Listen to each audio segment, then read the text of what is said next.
Welcome back on capital news. चलिए देखते हैं दिल्ली की 25 फटाफट बड़ी खबरें। साथ ही डेली खबरों से अपडेट रहने के लिए चैनल को सब्सक्राइब करने के साथ वीडियो को लाइक करें। अनाधिकृत कॉलोनियों में तेज हो विकास कार्य, मुख्यमंत्री रेखा गुप्ता ने अधिकारियों को दिए निर्देश। मुख्यमंत्री रेखा गुप्ता ने अनाधिकृत कॉलोनियों और अधिसूचित जाति जनजाति बस्तियों में विकास कार्य को प्राथमिकता देने के सख्त निर्देश दिए हैं। उन्होंने अधिकारियों से कहा कि मुख्यमंत्री विकास निधि और विधायक निधि से जुड़े कार्यों की प्रगति रिपोर्ट नियमित रूप से उन्हें और विधायकों को साझा करे तथा सभी काम समय पर पूरा करे। सोमवार को सचिवालय में हुई बैठक में सीएम ने मुख्य सचिव, दिल्ली नगर निगम आयुक्त और शहरी विकास योजना वित्त विभाग के अधिकारियों के साथ विकास योजनाओं की समीक्षा की। दिल्ली बनेगी देश की ईवी कैपिटल। 2026 तक राजधानी में दौड़ेगी 8000 इलेक्ट्रिक बसें। दिल्ली के परिवहन मंत्री पंकज सिंह ने कहा है कि फरवरी 2026 तक राजधानी की सड़कों पर 7000 से 8000 नए इलेक्ट्रिक बसें दौड़ेगी। इसके साथ ही दिल्ली देश की इलेक्ट्रिक व्हीकल कैपिटल के रूप में अपनी पहचान और मजबूत करेगी। फिलहाल दिल्ली में करीब 3400 इलेक्ट्रिक बसें हैं, जबकि मंत्री पद संभालने के समय यह संख्या सिर्फ 400 थी। पंकज सिंह ने बताया कि इस साल के अंत तक यह संख्या बढ़कर 6000 तक पहुंच जाएगी। उन्होंने कहा, दिल्ली के रूट में हिसाब से 7000 से 8000 बसों की जरूरत है और हमें पूरा भरोसा है कि फरवरी तक हम यह लक्ष्य हासिल कर लेंगे। सरकारी जमीन पर डीटीसी का कब्जा, एनजीटी ने मांगा स्पष्ट जवाब। जमीन को लेकर डीडीए की अलग ही कहानी। नजफगढ़ में जल निकाय की भूमि पर अतिक्रमण कर डीटीसी की ओर से बहुमंजिला बस अड्डा बनाने का आरोप लगाने वाले आवेदन पर राष्ट्रीय हरित अनधिकृत ने कड़ा रुख अपनाया है। अदालत ने डीडीए को स्थिति स्पष्ट करने का निर्देश दिया है। एनजीटी ने उक्त आदेश तब दिया जब एक हलफनामा में कहा है कि यह सारी जमीन ग्राम सभा की जोहड़ है। वहीं डीटीसी ने दावा किया कि डीडीए ने 1998 में यह जमीन उन्हें बस अड्डा बनाने के लिए दी थी। डीडीए ने कहा कि जमीन 1963 में अर्बनाइज घोषित हुई थी और 1974 में डीडीए को सौंपी गई थी। 1981 में यह जमीन डीडीए के उद्यान विभाग को दे दी गई। कैसे खत्म होंगे कूड़े के पहाड़, दिल्ली में ठोस अपशिष्ट प्रबंधन गंभीर चुनौती। अब एमसीडी की ये है प्लानिंग। दिल्ली में प्रतिदिन 11500 मीट्रिक टन कचरे के प्रबंधन की चुनौती गंभीर है, जिसमें से न केवल 7259 टन की संसाधित हो पाता है। एमसीडी की एक रिपोर्ट के अनुसार राजधानी में प्रतिदिन उत्पन्न होने वाले 11500 मीट्रिक टन कचरे में 40% बायोडिग्रेडेबल और 60% गैर बायोडिग्रेडेबल है। 23 साल में कितनी बदली दिल्ली मेट्रो? 800% महंगी हुई, 58 गुना बढ़ी आमदनी। 2002 में 8 रुपए था किराया। जाने दिसंबर 2002 से 8.4 किलोमीटर के नेटवर्क से शुरू हुआ मेट्रो का सफर अब 393 किलोमीटर का हो गया है। इन 23 वर्षों के दौरान मेट्रो का अधिकतम किराया 800 रुपए से बढ़कर 64 रुपए हो गया है, यानी 800% की बढ़ोतरी, जबकि आमदनी में 58 गुना वृद्धि हुई है।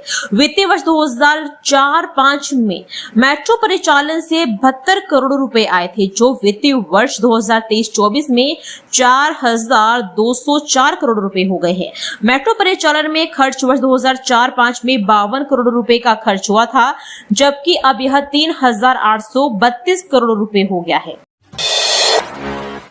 सीएम रेखा गुप्ता की सुरक्षा में फिर बदलाव, जेड की जगह Z+ कैटेगरी दिल्ली पुलिस की होगी अहम भूमिका। दिल्ली के मुख्यमंत्री रेखा गुप्ता पर 20 अगस्त की सुबह हुए हमले के बाद गृह मंत्रालय द्वारा उनकी सुरक्षा में लगी दिल्ली पुलिस की जगह लगाई गई सीआरपीएफ को हटा दिया गया है। अब फिर से मुख्यमंत्री की सुरक्षा दिल्ली पुलिस के हवाले कर दी गई है। इसमें सीआरपीएफ की Z कैटेगरी की सुरक्षा के बदले एक पायदान और अपग्रेड होकर दिल्ली पुलिस मुख्यमंत्री रेखा गुप्ता को Z+ कैटेगरी की सुरक्षा दे रही है, जिसमें करीब 40 जवान और कमांडो रेखा गुप्ता की सुरक्षा में तैनात किए गए हैं। डेवलपमेंट फंड से होने वाले कामों की रफ्तार बढ़ाने का सीएम का निर्देश। दिल्ली सचिवालय में हुई बैठक, अधिकारियों से मांगी स्टेटस रिपोर्ट। मुख्यमंत्री रेखा गुप्ता ने कहा है कि उनकी सरकार समाज के हर वर्ग का और दिल्ली के हर क्षेत्र का विकास चाहती है। सरकार के पास फंड की कोई कमी नहीं है, लेकिन विकास कार्यों में किसी भी प्रकार की कोताही, लापरवाही या भ्रष्टाचार कतई बर्दाश्त नहीं किया जाएगा। सीएम ने अफसरों को आदेश दिए हैं कि वे मुख्यमंत्री विकास निधि से जुड़े कामों और विधायक निधि के जरिए होने वाले क्षेत्रीय विकास कार्यों के अलावा अनधिकृत कॉलोनियों और अनुसूचित जाति जनजाति बस्तियों में विकास के कामों की गति तेज करें, ताकि विकास कार्यों को समय पर पूरा किया जा सके।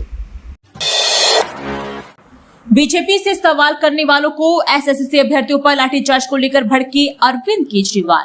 दिल्ली के रामलीला मैदान में रविवार देर रात एसएससी परीक्षा में कथित अनियमितताओं के खिलाफ प्रदर्शन कर रहे अभ्यर्थियों पर पुलिस ने लाठीचार्ज किया है। इस कार्रवाई में कई छात्रों को चोटें आई है। पुलिस ने देर रात तक 44 लोगों को हिरासत में लिया। घटना ने राजनीतिक बहस को हवा दी है, जिसमें आम आदमी पार्टी के संयोजक और दिल्ली के पूर्व सीएम अरविंद केजरीवाल ने इसे बीजेपी की तानाशाही करार दिया।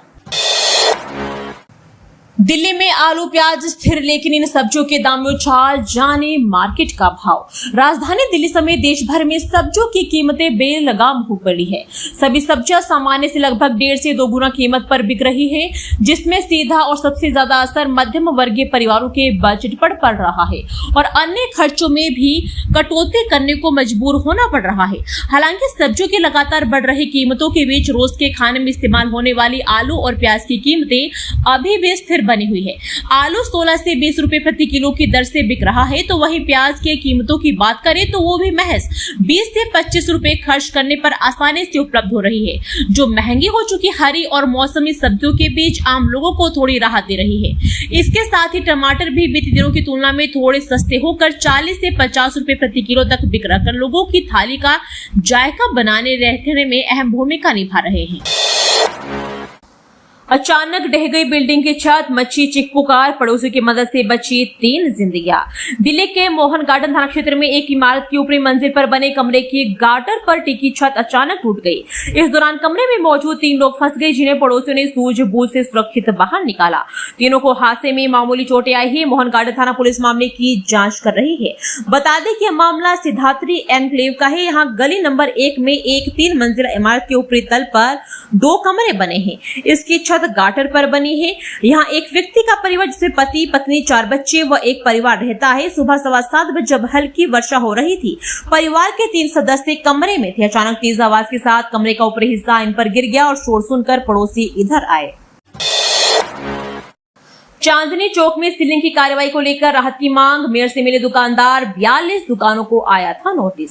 चांदनी चौक में सीलिंग की कार्रवाई तथा एमसीडी द्वारा भेजी जा रही नोटिस के मामले में दिल्ली हिंदुस्तानी मार्केटिंग एसोसिएशन का प्रतिनिधिमंडल महापौर सरदार राजा इकबाल सिंह से मिला तथा सीलिंग से राहत की मांग की। डीएचएम अध्यक्ष मुकेश सचदेवा तथा महासचिव श्री भगवान बंसल ने महापौर को बताया कि जिन दुकानों की सीलिंग की कार्रवाई हुई है या जिन्हें नोटिस मिला है, वे दशकों से निजी व्यवसाय संपत्तियों में चल रही है। दिल्ली पुलिस ने दबोचा वाहन चोर, चोरी की गाड़ियां बरामद, अब पूछताछ में उगली गई बड़ा राज। दिल्ली में बाहरी जिला स्पेशल स्टाफ की टीम ने एक वाहन चोर को गिरफ्तार किया है।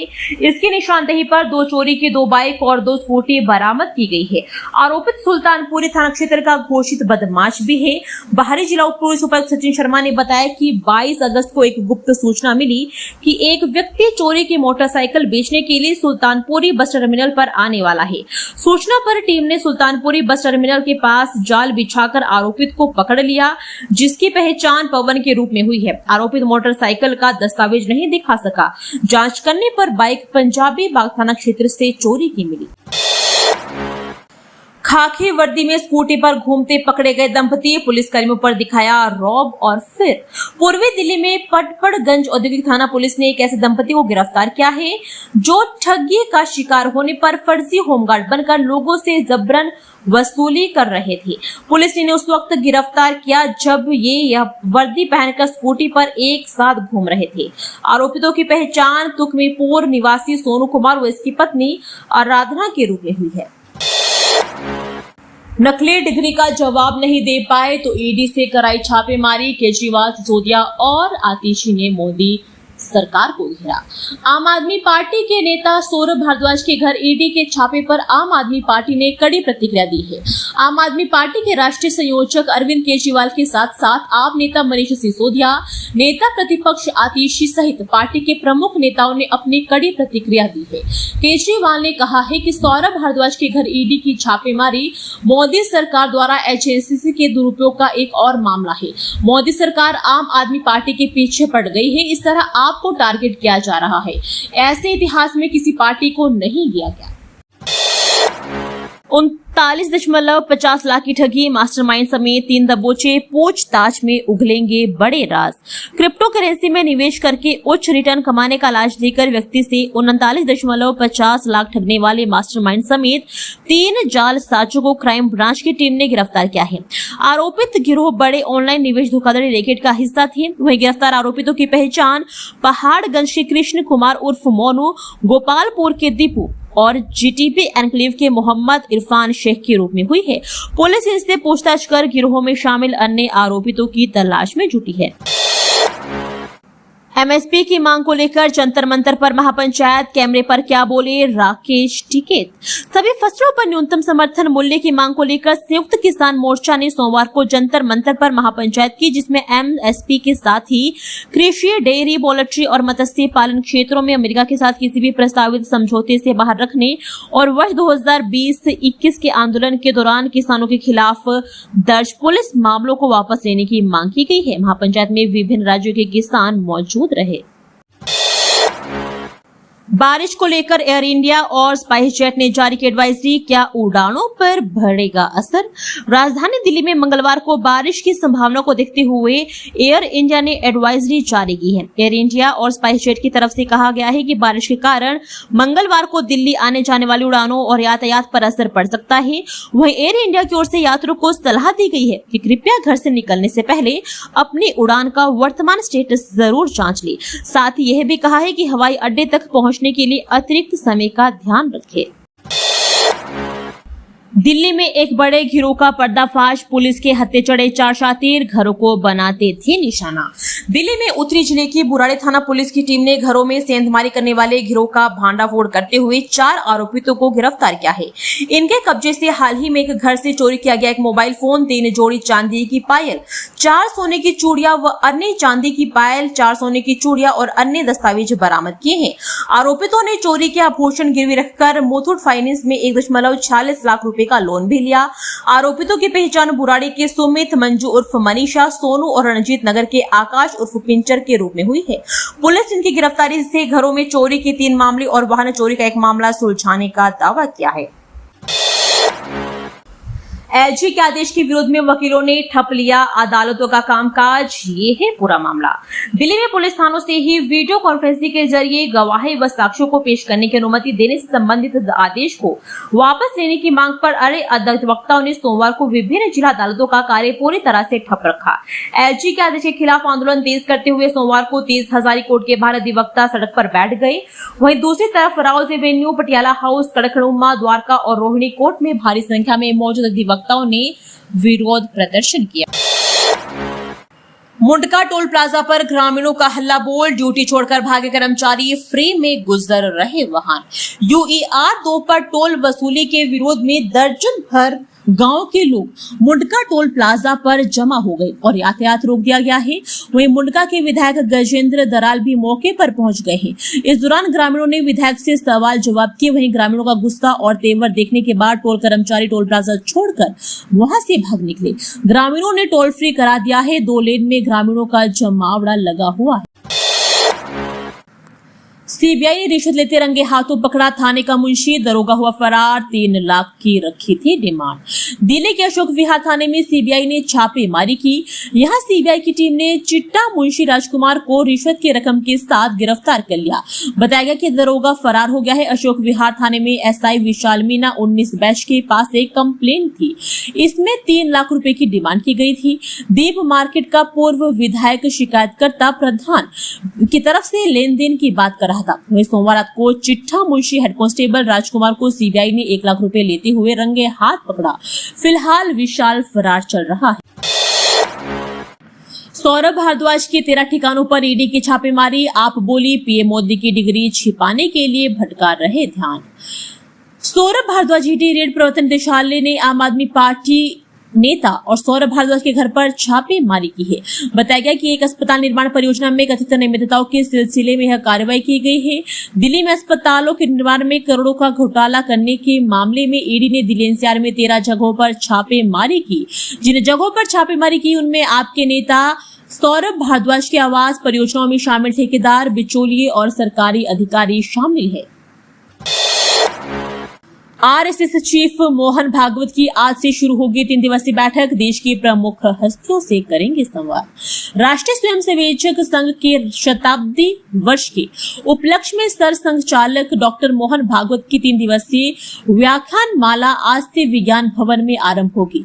यह आयोजन संघ के 100 वर्ष नए क्षितिज विषय आधारित आयोजन में संघ प्रमुख दिल्ली एनसीआर के साथ देश के प्रमुख हस्तियों से संवाद करेंगे। संघ पदाधिकारियों के अनुसार पहले दिन भागवत सिंह की 100 वर्षों की यात्रा और इसके अनुभवों पर प्रकाश डालेंगे।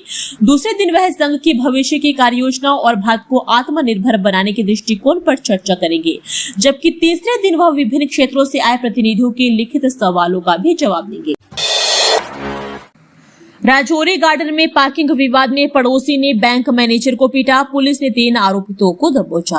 राजौरी गार्डन थाना क्षेत्र स्थित सुभाष नगर इलाके में पार्किंग विवाद में निजी बैंक के प्रबंधक के साथ मारपीट करने का मामला सामने आया है। आरोप इमारत की 3री मंजिल स्थित फ्लैट में रहने वाले पड़ोसी के बेटे और उसके दोस्तों पर है। बीच बचाव में एक पड़ोसी भी घायल हो गया। पीड़ित की शिकायत पर पुलिस ने प्राथमिकी कर 3 आरोपितों को गिरफ्तार कर लिया है। चौथे आरोपित की तलाश जारी है। रोहिणी सेक्टर 22 में जल भराव से मिलेगी राहत, उप महापौर ने किया दावा। रोहिणी सेक्टर 22 स्थित कई पॉकेट में किराड़ी के नालों पर पानी जमा हो रहा है। वर्षा होने पर लोगों के घरों में पानी घुस जाता है। इस समस्या से निजात के लिए सोमवार को उप महापौर जय भगवान यादव ने रोहिणी सेक्टर 22 का निरीक्षण किया है। यहाँ मौजूद एमसीडी अधिकारियों ने इस पर कार्रवाई करने के निर्देश दिए। वहीं पानी निकालने के लिए अतिरिक्त पंप लगाने के लिए भी कहा। दोस्तों, वीडियो पसंद आया तो वीडियो को लाइक एवं चैनल को सब्सक्राइब कीजिए और कमेंट करके बताइए कि आप दिल्ली के किस जगह से इस वीडियो को देख रहे हैं। जय हिंद, वंदे मातरम।